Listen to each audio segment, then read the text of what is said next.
Right now, the world is in a full-blown energy crisis. 40% of refining capacity in the Gulf has been damaged or destroyed by Iran's retaliatory attacks. And as we know, this is quickly becoming the world's worst energy crisis in half a century. And most people have no idea how close we are to a complete economic meltdown. One tiny stretch of water, barely 21 miles wide at its narrowest point, controls 20% of the world's oil supply. But Iran shut it down. Oil hit $126 a barrel. New images near the Strait of Hormuz off Iran, where new attacks are now sending oil prices on another wild ride today. And everything else is starting to reflect this hike. However, one country quietly saw all of this coming and spent decades building a way out. So, stay with us as we take a look at what the UAE has been quietly building for over a decade, and whether this secret bypass is enough to thwart Iran's threat on the Strait of Hormuz. The strait that's holding the world hostage. On February 28, 2026, the United States and Israel launched strikes on Iran. Then, within days, Iran hit back in a way the world wasn't fully prepared for. They shut down the Strait of Hormuz with boats, drones, and the credible threat of turning every passing oil tanker into a fireball. Now, about 20 million barrels of oil pass through that narrow corridor every single day, which works out to roughly 20% of everything the world consumes. And when it closed, those barrels had nowhere to go. Oil prices went from manageable to chaotic almost overnight. Brent crude, which is the global benchmark for oil pricing, smashed through $100 a barrel for the first time in 4 years, then kept climbing to $126 before markets caught their breath. But the price of oil is almost the least dramatic part of what happened. The Strait of Hormuz is not just an oil route. Close to 1/5 of the world's liquefied natural gas trade also passes through it, mostly from Qatar. Aluminum prices jumped because Gulf states produce about 20% of the world's raw aluminum. Fertilizer, which feeds crops that feed people, became a sudden crisis because roughly 1/3 of all global fertilizer trade moves through that same corridor. Urea prices went from $475 per metric ton to $680 almost immediately. And that is very bad timing because spring planting season in the US was just getting started. When fertilizer gets expensive or disappears, the cost passes on to corn, soy, beef, dairy, and just about everything else in a grocery store within weeks. The Gulf countries are also feeling the pain. These nations rely on the strait for over 80% of their food imports. So within weeks of the closure, 70% of the region's food supply was disrupted. Retailers were airlifting basic staples just to keep shelves stocked, and prices for everyday groceries shot up between 40% and 120%. Iran then went further and struck desalination plants, which supply 99% of drinking water in Kuwait and Qatar. A fuel crisis turned into a potential humanitarian crisis almost overnight. Iran's Revolutionary Guard made their position very clear. Their spokesperson said no vessel linked to the United States, Israel, or their allies would pass through, and added a direct warning that oil at $200 per barrel was coming. Major shipping companies like Maersk and Hapag-Lloyd suspended all Middle East routes. Hundreds of tankers sat idle on both sides of the strait with nowhere to go. The International Energy Agency called it the greatest global energy security challenge in history. The Dallas Federal Reserve modeled it and found that the closure alone was enough to cut global GDP growth by nearly 3 percentage points in a single quarter. Goldman Sachs even raised their recession probability. Oxford Economics said oil at $140 a barrel sustained for 2 months would push the Eurozone, the UK, and Japan into economic contraction. So how did UAE predict this? And can they solve the current energy crisis? The UAE's secret exit. The United Arab Emirates sits on the Persian Gulf, which means it has the same problem every other Gulf country has. All of its oil fields are on the wrong side of the Strait of Hormuz. For decades, that meant every barrel the UAE wanted to export had to travel through that same dangerous Iran-controlled corridor. But then someone looked at this situation and decided they needed a different way out. The UAE is one of very few Gulf countries that has coastline on two different bodies of water. Its western side faces the Persian Gulf. Its eastern side, just past the Hajar mountain range, faces the Gulf of Oman, which connects directly to the Indian Ocean and the rest of the world without going anywhere near the Strait of Hormuz. That geographic accident turned out to be worth billions of dollars. In 2012, the UAE opened what is officially called the Abu Dhabi Crude Oil Pipeline, though most people in the energy industry know it as the Habshan-Fujairah Pipeline. It stretches about 380 kilometers from oil production facilities in Habshan, in Abu Dhabi's southwest, across the desert, and through the Hajar Mountains, all the way to the port of Fujairah on the eastern coast. The pipeline was designed by Worley Parsons and built by China Petroleum Engineering and Construction Corporation, a subsidiary of China National Petroleum. Construction took years, ran over budget, and ended with a final bill of $4.2 billion, more than $900 million above the original estimate. But it worked. The engineering involved was enormous. The Hajar Mountains are not a small obstacle. Engineers drilled tunnels directly through the rock to carry the pipe, calculated pressure drops over hundreds of kilometers, and built multiple pumping stations along the route to keep the oil moving at consistent speed. Special metal alloys and protective coatings were used throughout to handle the extreme desert heat, which can cause pipes to expand and contract dramatically between day and night. Sensors were installed to monitor pressure and temperature in near real time. At full capacity, the pipeline moves 1.5 million barrels of oil per day, with a maximum push capacity of around 1.8 million barrels per day under optimal conditions. Oil arrives at Fujairah's terminal, where it flows into a massive tank farm before being loaded onto tankers using a system of floating offshore buoys. These buoys, each weighing hundreds of tons, are anchored to the seabed and allow tankers to rotate 360 degrees around them, naturally aligning with wind and current. It is a clever solution that avoided the need to rebuild the entire port for supertankers. As of March 2026, the pipeline was operating at about 71% of its capacity, which means it had roughly 440,000 barrels per day of extra headroom available to absorb rerouted oil. And in the weeks after the strait closed, Fujairah's oil export numbers did rise, averaging 1.62 million barrels per day in March compared to 1.17 million in February.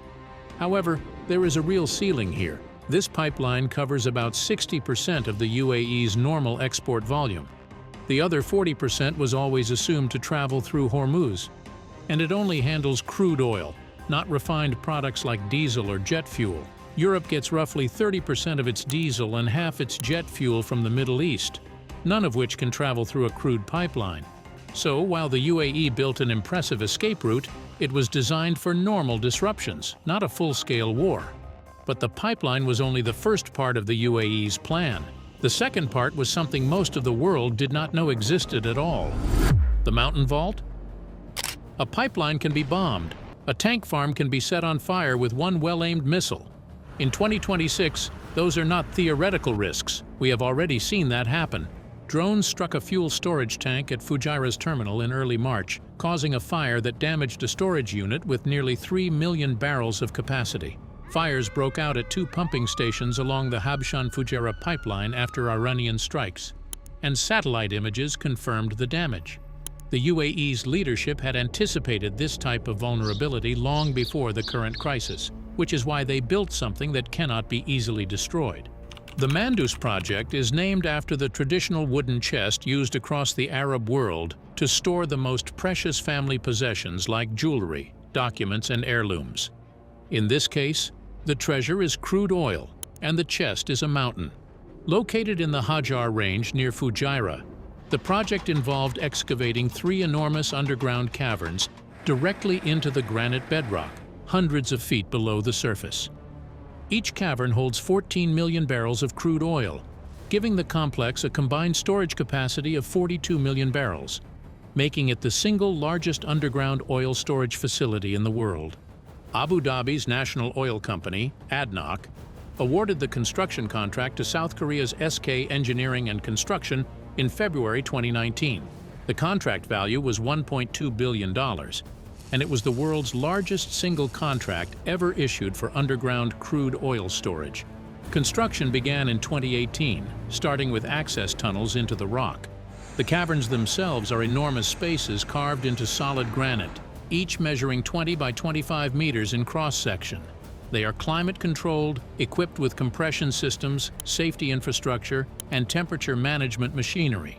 Completion was originally set for 2022 but was delayed by COVID-19 disruptions, with the facility eventually commissioning in 2023. The strategic logic behind going underground is straightforward. Granite does not burn. A conventional missile strike cannot penetrate hundreds of feet of solid rock. Even in an active conflict where surface infrastructure around Fujairah is being targeted, the oil stored inside the mountain remains protected.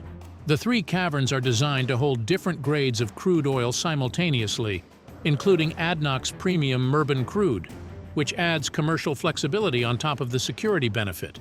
This storage facility also connects to Fujairah's broader role as a global oil trading hub. Fujairah is the third largest bunkering port in the world after Singapore and Rotterdam.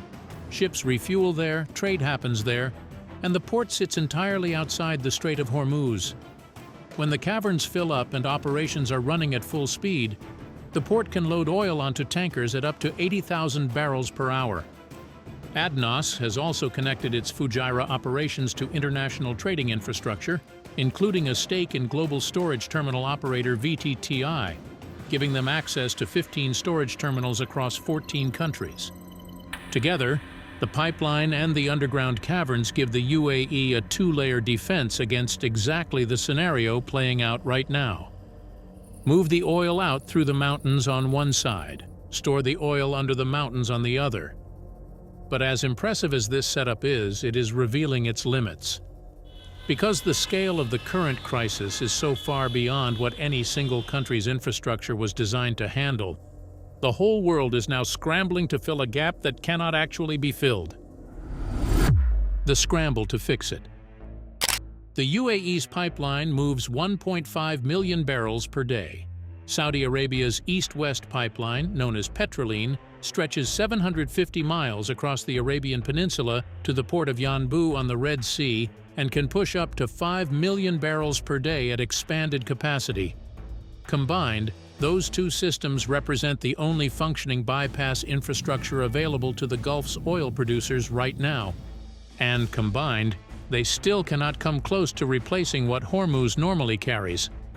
The International Energy Agency estimates that Saudi and Emirati pipelines can redirect between 3.5 and 5.5 million barrels per day outside the strait. The strait itself carries 20 million barrels per day. That leaves a net shortfall of roughly 14.5 to 16.5 million barrels every single day, with nowhere to go. Iraq and Kuwait, which have no bypass pipelines at all, began shutting down their own oil production in early March 2026 because their storage tanks were filling up with oil that could not be exported. By March 12th, collective oil production across Kuwait, Iraq, Saudi Arabia, and the UAE had dropped by at least 10 million barrels per day. The world's emergency response has been to release strategic reserves at an unprecedented scale. The IEA coordinated the release of 400 million barrels from member countries' emergency stockpiles on March 11th. It was the largest coordinated reserve release in the organization's history. But at current global consumption of about 105 million barrels per day, 400 million barrels covers less than 4 days of total demand. It is buying time, not solving the problem. Pakistan immediately reached out to Saudi Arabia requesting oil rerouted through Yanbu. Japan, which gets 70% of its crude through Hormuz, began releasing national reserves. South Korea announced a 5-month ban on naphtha exports to preserve domestic supplies. Countries from Thailand to Australia reported fuel shortages and station closures. Maersk suspended all regional operations. The port of Duqm in Oman, which had been handling some rerouted traffic, was struck by drones on multiple occasions in early March. Even the UAE's bypass infrastructure, so carefully constructed over years, is under direct attack. Iranian forces targeted pumping stations along the Habshan-Fujairah pipeline in mid-March 2026. Fires broke out at Fujairah's terminal. ADNOC shut down its Ruwais refinery on the Persian Gulf coast after a drone strike. The engineering that was supposed to solve the problem is now itself a target. The response to these limitations has pushed a new proposal to the front. Defense and energy researchers are now calling for an emergency expansion of the UAE's cross-country corridor, specifically a new 48-inch pipeline connecting Sharjah's Port Khalid on the Persian Gulf side to Fujairah on the Gulf of Oman. This second pipeline would carry between 1.5 and 2 million barrels per day, and combined with the existing Habshan-Fujairah line, would bring the UAE's total bypass capacity to between 3 and 4 million barrels per day. It is a significant upgrade, but it still covers only 15 to 20% of Hormuz's normal flow, and it does not yet exist.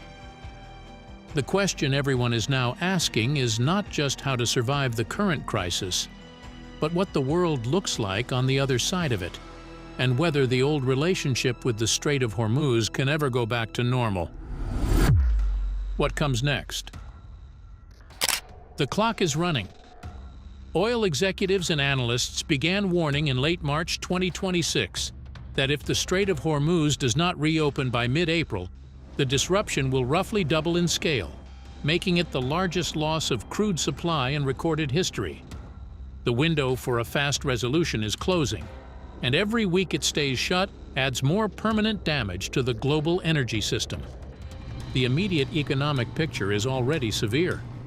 Bloomberg Economics tracked U.S. consumer price inflation hitting 3.4% year-on-year in March 2026, up sharply from 2.4% in February. Goldman Sachs raised their odds of a U.S. recession by 5 percentage points. The European Central Bank postponed planned interest rate cuts and revised inflation forecasts upward, with UK inflation expected to breach 5% within the year. Europe entered this crisis with gas storage at just 30% capacity after a harsh winter, and Qatari LNG, which supplies about 12 to 14% of Europe's gas needs, is currently stranded with nowhere to go because Qatar Energy has declared force majeure on all export contracts. The consequences stretch beyond energy. Parts of the world's largest LNG processing plant sustained missile damage in the conflict, and Qatar Energy has warned that repairs could take up to 5 years. Steel and chemical manufacturers across Europe have already imposed surcharges of up to 30% to offset their rising energy costs. Fertilizer shortages during the 2026 spring planting season are expected to reduce corn and soy yields in the United States, with the knock-on effects on beef, poultry, and dairy prices expected to continue into 2027. The UAE's position through all of this is complicated. Its infrastructure has proven that bypass routes work, but also that they can be targeted. The Fujairah port and the Habshan pipeline have taken hits, but the underground caverns have held. That contrast is going to define how energy infrastructure gets built across the region for the next generation. Every Gulf state that previously relied entirely on Hormuz is now watching the UAE's dual coast model very closely. Iran's own situation adds another layer. Iran exports oil to China and needs revenue to sustain its economy and its military campaign. There is a practical limit to how long any country can choke a waterway that also carries its own income. Analysts have noted that China, which receives 1/3 of its oil through Hormuz and has massive financial leverage over Tehran through years of trade relationships, has strong motivation to push for a negotiated reopening. Whatever the outcome, the Strait of Hormuz will never again be treated as a reliable default route. The UAE spent over a decade and several $billion quietly building its way out of dependence on a corridor it could not control. The current crisis has proven that was the right call, and every country that ignored similar warnings is now learning an expensive lesson. So what do you think? Was the UAE playing chess while everyone else was playing checkers? Drop your thoughts in the comments below, give this video a thumbs up, and subscribe to the channel for more such deep dives.